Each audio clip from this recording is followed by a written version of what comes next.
नमस्कार, KP news के bulletin में आपका स्वागत है। मैं हूं पूजा आपके साथ। चलिए शुरू करते हैं आज की खबरों का सिलसिला। उससे पहले एक नजर आज की सुर्खियों पर डालते हैं। ब्रिम्स अस्पताल में आज Rotary Club of Bidar new century द्वारा world breast feeding week and closing the gap कार्यक्रम। बीदर शहर के पापनाश मंदिर में उमड़ी भक्तों की भीड़। भाजपा जेडीएस ने मूडा घोटाले के खिलाफ विरोध मार्च जारी रखा। कांग्रेस सरकार और सीएम सिद्धरामैया पर निशाना साधा। केंद्रीय मंत्री कुमारस्वामी ने कावेरी जल के अधिशेष मुद्दे को उठाया। प्रधानमंत्री से चर्चा की योजना। इस रेलवे स्टेशन में लगी भीषण आग। प्लेटफॉर्म में खड़ी कोरबा एक्सप्रेस आई चपेटे में। एसी की कई बोगियां चली। अमित शाह उन सभी के दुश्मन हैं जो देश के दुश्मन हैं। नित्यानंद राय का उद्धव ठाकरे पर पलटवार।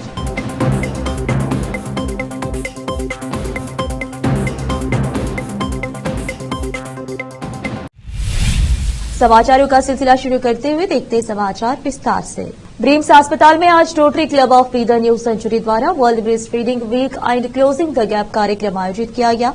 इस कार्यक्रम में मुख्य अतिथि के रूप में शांति निकेतन शिक्षण संस्था की कार्यदर्शी डॉक्टर गीता ईश्वर खंडे रही। कार्यक्रम में डॉक्टर गीता का सम्मान किया गया। इस मौके पर डॉक्टर विजय लक्ष्मी, डॉक्टर प्रेमलता पाटिल और अतिथि के रूप में ब्रिम्स के निदेशक डॉक्टर शिव कुमार शेटकार, डॉक्टर शिवयोगी बाली, महेश बिरादर, राजेश पारा, उमा देशमुख, शांतिला कौजलगी आदि उपस्थित थे। डॉक्टर शरण मुल्डा मुख्य व्याख्याता के रूप में भाग लिया। कैमरामैन पपुराज का कवरेज। ಕಾರ್ಯಕ್ರಮವನ್ನು ವಿದ್ಯುಕ್ತವಾಗಿ ಉದ್ಘಾಟನೆ ಮಾಡಿರ್ತಕ್ಕಂಥ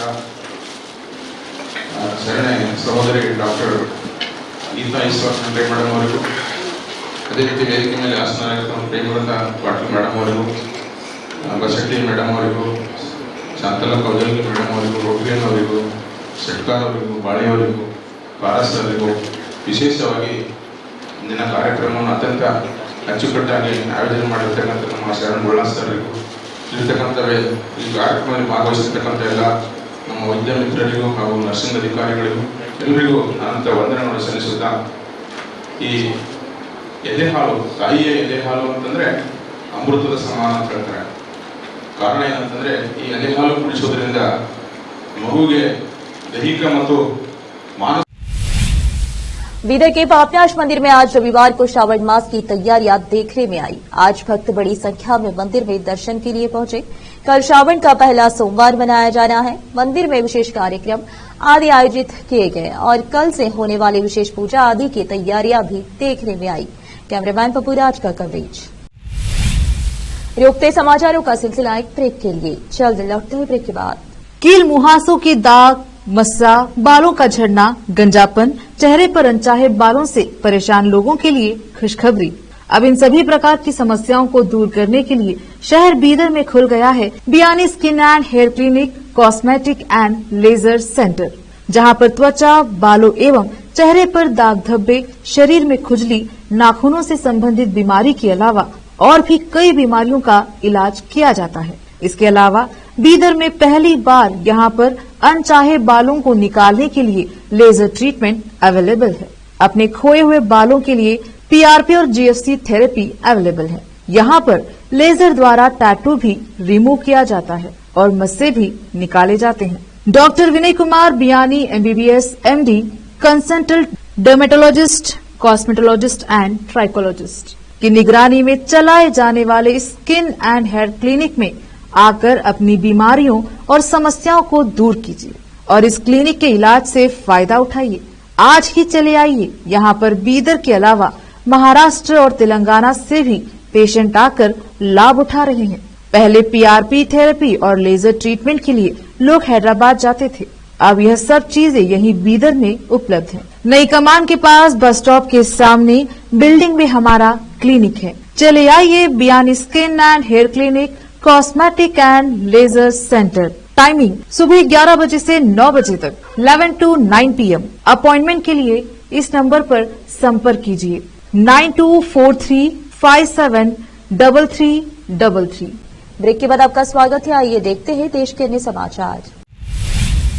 संयुक्त विपक्षी भाजपा और जेडीएस ने कथित मैसूर शहरी विकास प्राधिकरण मूडा स्थल आवंटन घोटाले के खिलाफ रविवार को दूसरे दिन भी बेंगलुरु से मैसूर तक अपना सप्ताह भर का विरोध मार्च जारी रखा और कांग्रेस सरकार और मुख्यमंत्री सिद्धरामैया को घेरने का प्रयास किया।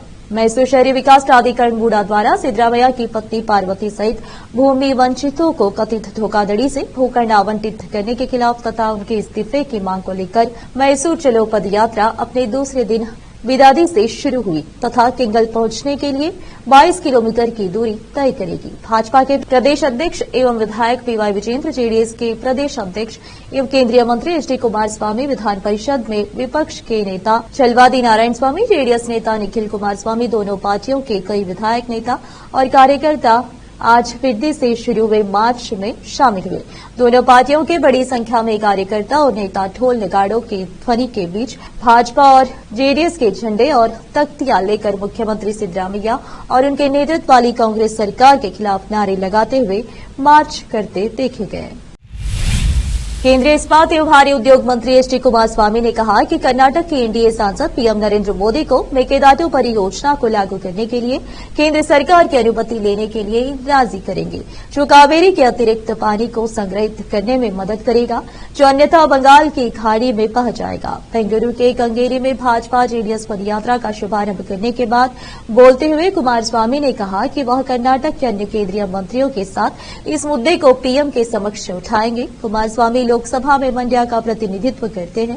कुमारस्वामी एक लेख का हवाला दिया। टीएन के किसान अधिशेष कावेरी जल को संग्रहित करने के लिए कदम उठाने की मांग करते हैं कि तमिलनाडु के किसान मांग कर रहे हैं कि उनकी सरकार मेट्रो बांध के ओवरफ्लो होने के बाद समुद्र में खाली हो जाने वाले अधिशेष पानी को संग्रहित करने के लिए कदम उठाए।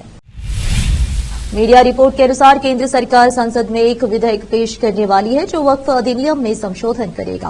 कर्नाटक भाजपा नेता बसनगौड़ा पाटिल ने पिछले साल प्रधानमंत्री नरेंद्र मोदी को लिखे अपने एक पत्र को उजागर किया है, जिसमें उन्होंने केंद्र सरकार से कठोर और असंवैधानिक वक्फ अधिनियम को निरस्त करने का आग्रह किया था।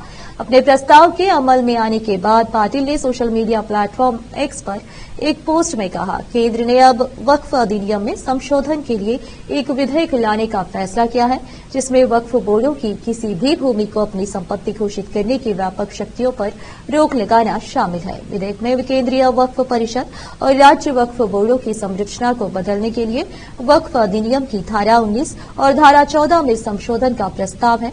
पाटिल ने मोदी सरकार के इस कदम का स्वागत किया और कहा कि वक्फ अधिनियम निर्दोष लोगों की संपत्ति हड़पने का एक साधन बन गया है। उन्होंने यह भी आरोप लगाया कि इस अधिनियम ने वक्फ बोर्डों और वक्फ संपत्तियों को अनियंत्रित शक्तियां दे दी है। पाटिल ने आगे कहा कि एक बार जब इस विधेयक को दोनों सदनों की मंजूरी मिल जाएगी तो वक्फ किसी भी संपत्ति को वक्फ संपत्ति के रूप में टैग नहीं कर सकेगा। रोकते समाचारों का सिलसिला एक ब्रेक के लिए, जल्द लौटते हैं ब्रेक के बाद।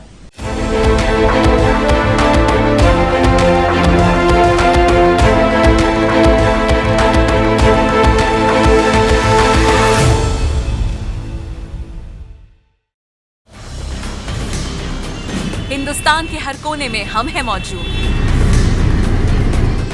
24 घंटे हालात पर गहरी नजर, खबरों से जुड़े चुपते सवालात और आपको दिखाता है धार्मिक, सामाजिक, राजनीतिक, लोकल और इंटरनेशनल न्यूज की सबसे बेहतर कवरेज, जो आपको रखती है हर पल बाखबर। देश और दुनिया भर की खबर के लिए देखते रहें केपी न्यूज 24/7। ब्रेक के बाद आपका स्वागत है। आइए देखते हैं देश के अन्य समाचार। विशाखापट्टनम रेलवे स्टेशन पर भीषण आग लग गई। कोरबा से विशाखापट्टनम और यहां से तिरुमला जा रही ट्रेन इसकी चपेटे में आ गई। कोरबा एक्सप्रेस ट्रेन रविवार दोपहर प्लेटफॉर्म नंबर 4 पर खड़ी थी, तभी उसकी कई बोगियों में आग पकड़ ली। इस हादसे में कोरबा एक्सप्रेस की एसी बोगी में M1, P7, B6 बोगी में आग लग गई। मौके पर पहुंचे रेलवे के दमकल कर्मियों ने आग पर काबू पा लिया। रेलवे के अधिकारियों ने बताया कि किसी प्रकार की जान का नुकसान नहीं हुआ है। कई घंटों की मशक्कत के बाद आग पर काबू पा लिया गया। ट्रेन की जलने वाली सभी बोगियों एसी की थी। ट्रेन में आग लगने से स्टेशन में हड़कंप मच गया। यात्रियों में भगदड़ सी मच गई थी। कोरबा एक्सप्रेस के B6, B7 के खाली रेक से धुआं उठता हुआ दिखाई दिया। ये ट्रेन सुबह 6:30 पर यहां पहुंची थी। 9:45 पर कोचिंग डिपो के लिए चलने वाली थी। तभी देखा गया B7 कोच से धुआं निकल रहा है। ट्रेन में आग लगने की जानकारी मिलते ही फायर ब्रिगेड की टीम को बुलाया गया। तभी B7, P7 और M1 कोच तक आग फैल गई। हालांकि इस घटना में कोई प्रभावित नहीं हुआ। बता दें कि पिछले दिनों झारखंड के सरायकेला खरसांव जिले में ट्रेन हादसा हो गया था। तड़के मुंबई हवाड़ा मेल के कम से कम 18 डिब्बे पटरी से उतर गए थे। इस हादसे में 2 लोगों की मौत हो गई थी, 20 अन्य घायल हो गए थे। यह दुर्घटना तड़के 3:45 बजे दक्षिण पूर्व रेलवे SER के चक्रधरपुर मंडल के अंतर्गत जमशेदपुर से लगभग 80 किलोमीटर दूर बड़ा बम्बू के पास हुई थी। केंद्रीय गृह राज्य मंत्री नित्यानंद राय ने केंद्रीय गृह मंत्री अमित शाह पर उद्धव ठाकरे की टिप्पणी पर पलटवार किया है। उन्होंने कहा कि अमित शाह उन सभी के दुश्मन हैं जो देश के दुश्मन हैं। उद्धव ठाकरे कांग्रेस की स्क्रिप्ट पढ़ रहे हैं और लगातार हिंदुओं को पीड़ा पहुंचाकर बाल साहेब ठाकरे की आत्मा को चोट पहुंचा रहे हैं। शिवसेना यूबीटी प्रमुख उद्धव ठाकरे ने शनिवार को केंद्रीय गृह मंत्री अमित शाह पर तीखा हमला किया था और उन्हें पानीपत की लड़ाई में मराठों को हराने वाले अफगान शासक अहमद शाह अब्दाली का राजनीतिक वंशज करार दिया।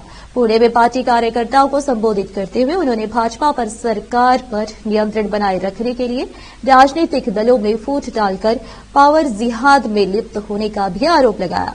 ठाकरे ने कहा, अहमद शाह अब्दाली भी शाह थे और अमित शाह भी नवाज शरीफ के साथ केक खाने वाले हमें हिंदुत्व के बारे में सिखाएंगे। उद्धव ठाकरे ने भाजपा की आलोचना की और उन पर पार्टियों के भीतर विभाजन पैदा करने का आरोप लगाया। उन्होंने शिवसेना और राष्ट्रवादी कांग्रेस पार्टी एनसीपी में विभाजन का हवाला दिया। अयोध्या के भद्रसा में एक 12 साल की लड़की के साथ बलात्कार की घटना को अंजाम दिया गया। रेप की यह घटना पूरा कलंदर थाना क्षेत्र के है, जहां बच्ची से दुष्कर्म के बाद आरोपियों ने उसका अश्लील वीडियो बना लिया और लंबे समय तक उसे ब्लैकमेल करके बारी बारी दुष्कर्म करते रहे। इस मामले का खुलासा जब हुआ जब पीड़िता 2 महीने की गर्भवती हो गई। इस घटना की गूंज विधानसभा में भी सुनाई दी थी। इस मामले को लेकर बवाल मचा हुआ है। अयोध्या रेप केस में कथित तौर पर मुख्य आरोपी एक सपा नेता के खिलाफ योगी सरकार ने बुलडोजर कार्रवाई की है। इसके बाद शनिवार को समाजवादी पार्टी और भारतीय जनता के बीच राजनीतिक खींचातान तेज हो गई है। उत्तर प्रदेश के उप मुख्यमंत्री केशव प्रसाद मौर्य ने समाजवादी पार्टी पर बलात्कारियों को बचाने की कोशिश करने का आरोप लगाया, जिसके बाद अखिलेश यादव के चाचा शिवपाल सिंह यादव ने मांग की कि आरोपियों के साथ साथ डिप्टी सीएम का भी नार्को टेस्ट कराया जाए। बता दें कि जिले के पूरा कलंदर थाना क्षेत्र के भद्रसा नगर में बेकरी चलाने वाले और समाजवादी पार्टी से जुड़े मोईद खान और उसके कर्मचारी राजू खान को 2 महीने पहले 12 वर्षीय लड़की के साथ कथित तौर पर बलात्कार करने और कृत्य की रिकॉर्डिंग करने के आरोप में 30 जुलाई को गिरफ्तार किया गया था। यह भयावह घटना तब सामने आई जब मेडिकल जांच से पता चला कि पीड़िता गर्भवती थी। मुख्यमंत्री योगी आदित्यनाथ सहित भाजपा नेताओं ने आरोप लगाया है कि मोईद खान समाजवादी पार्टी के सदस्य है और फैजाबाद के सांसद अवधेश प्रसाद की टीम का हिस्सा है। सुप्रीम कोर्ट ने अनुसूचित जाति एवं अनुसूचित जनजाति में कोटे को मंजूरी दी है। इस बारे में कोर्ट का कहना है कि ये असमानता के खिलाफ नहीं है। सुप्रीम कोर्ट के 7 जजों की पीठ ने कहा कि राज्य सरकार अनुसूचित जातियों और अनुसूचित जनजातियों में सब कैटेगरी बना सकती है, जिससे मूल और जरूरतमंद कैटेगरी को आरक्षण का अधिक फायदा मिलेगा। कोर्ट के इस फैसले का भाजपा और जेडीयू ने स्वागत किया है, लेकिन एनडीए के सहयोगी लोक जनशक्ति पार्टी रामविलास के नेता चिराग पासवान इस फैसले से खुश नहीं है। उन्होंने कहा है कि उनकी पार्टी इस फैसले के खिलाफ अपील करेगी। पीटीआई के मुताबिक एक प्रेस कॉन्फ्रेंस को संबोधित करते हुए चिराग पासवान ने कहा कि वह जाति जनगणना के पक्ष में है, जिसके लिए विपक्ष के नेता राहुल गांधी जोरदार मांग कर रहे हैं। हालांकि उनका यह भी मानना है कि इसके परिणामों को सार्वजनिक नहीं किया जाना चाहिए।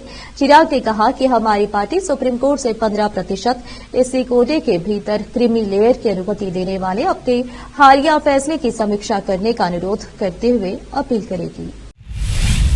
कांग्रेस के सीनियर नेता अभिषेक मनु सिंघवी ने राहुल गांधी और ईडी को लेकर बड़ा बयान दिया है। सियासी गलियारों में उनके इस बयान के मायने निकाले जाने लगे हैं। सिंघवी ने सोशल मीडिया प्लेटफॉर्म एक्स पर कहा है कि राहुल को गिरफ्तार करने के बारे में सोचना भी नहीं। हाल ही में राहुल गांधी ने एक पोस्ट में दावा किया था कि सरकार उनके खिलाफ ईडी के छापे की तैयारी कर रही है। हालांकि बीजेपी ने इसे वायनाड घटना से ध्यान भटकाने की कोशिश बताया था। मामला शुक्रवार का है, जब राहुल के बयान से हड़कंप मच गया था। राहुल गांधी ने रात 1:52 पर पोस्ट में लिखा, साफ तौर पर मेरे चक्रव्यूह वाले भाषण को 2-in-1 ने पसंद नहीं किया। ईडी सूत्रों ने मुझे बताया है कि एक छापे की तैयारी हो रही है। ईडी का मैं बाहें पसारे इंतजार कर रहा हूं।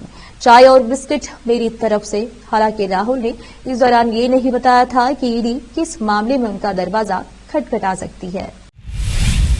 एक बार फिर से रुकते हैं एक ब्रेक के लिए, जल्द लौटते हैं ब्रेक के बाद।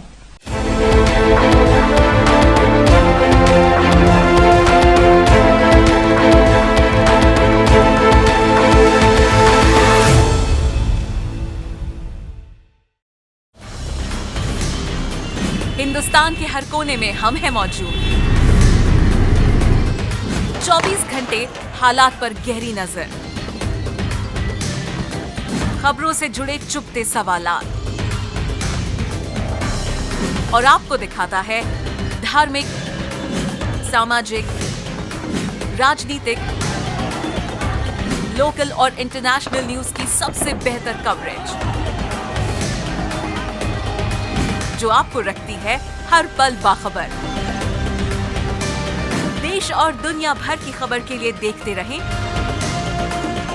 KP news 24/7। ब्रेक के बाद आपका स्वागत है। आइए देखते हैं अंतर्राष्ट्रीय समाचार। इजरायली सेना हमास चीफ इस्माइल हानिया की हत्या के बाद लगातार आतंकियों का सफाया करने में जुटी है। इस बार इजरायली सेना ने वेस्ट बैंक में घातक हमला किया है। इजरायल के 2 हवाई हमलों में वेस्ट बैंक में शनिवार को 9 फिलिस्तीनी चरमपंथी मारे गए। वहीं एक स्कूल पर हुए हमले में 15 फिलिस्तीनी मारे गए। इजरायल की सेना ने यह जानकारी दी। इजरायली सेना ने कहा कि शनिवार सुबह उसके सैनिकों ने उत्तरी वेस्ट बैंक में तुलकरम शहर के बाहर एक ग्रामीण इलाके में एक वाहन पर हमला किया, जिसमें 5 लोग मारे गए। हमास ने सभी 5 की पहचान समूह के सदस्यों के रूप में की है, जिनमें एक स्थानीय कमांडर भी शामिल है।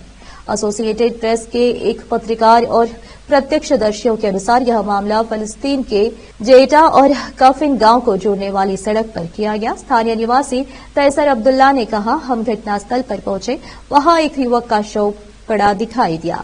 उसका आधा चेहरा गायब था। यमन के हूती अपनी आदतों से बाज नहीं आ रहे हैं। अदन की खाड़ी में हूती विद्रोहियों ने एक बार फिर जहाल पर हमला किया है। बताया जा रहा है कि अदन की खाड़ी से गुजर रहे एक मालवाहक जहाज पर शनिवार देर रात हूतियों ने बड़ा मिसाइल हमला कर दिया। अधिकारियों ने रविवार को यह जानकारी दी। उन्होंने बताया कि यह इजरायल द्वारा हमास नेता इस्माइल हानिया को निशाना बनाए जाने के बाद समूह का संभवतः पहला हमला है। हानिया को हूती विद्रोहियों का मुख्य वित्त पोषक माना जाता था। हालांकि हूती विद्रोहियों ने अभी इस हमले की जिम्मेदारी नहीं ली है। हूती विद्रोहियों ने लाल सागर गलियारे से गुजरने वाले जहाजों पर अपने हमलों में 2 हफ्ते के विराम का कोई कारण नहीं बताया है। पिछले साल नवंबर में गाजा पट्टी में हमास पर इजरायल की जवाबी कार्रवाई के बाद भी क्षेत्र में हूती विद्रोहियों के हमले में इसी तरह का विराम देखने को मिला था। अदन की खाड़ी में मालवाहक जहाज पर हमला तेहरान में इजरायल के संदिग्ध हवाई हमले में हमास नेता हनिया की मौत के बाद हुआ है। अधिकारियों ने बताया कि हमला अदन से लगभग 225 किलोमीटर दक्षिण पूर्व में अदन की खाड़ी के उस हिस्से में हुआ जहां हूती विद्रोही पहले भी कई जहाजों को निशाना बना चुके हैं। फिर से एक नजर सुर्खियों पर। ब्रेम्स अस्पताल में आज Rotary Club of Bidar new century द्वारा world breast feeding week and closing the gap कार्यक्रम। बीदर शहर के पापनाश मंदिर में उमड़ी भक्तों की भीड़। भाजपा जेडीएस ने मूडा घोटाले के खिलाफ विरोध मार्च जारी रखा। कांग्रेस सरकार और सीएम सिद्धरामैया पर निशाना साधा। केंद्रीय मंत्री कुमारस्वामी ने कावेरी जल के अधिशेष मुद्दे को उठाया। प्रधानमंत्री से चर्चा की योजना।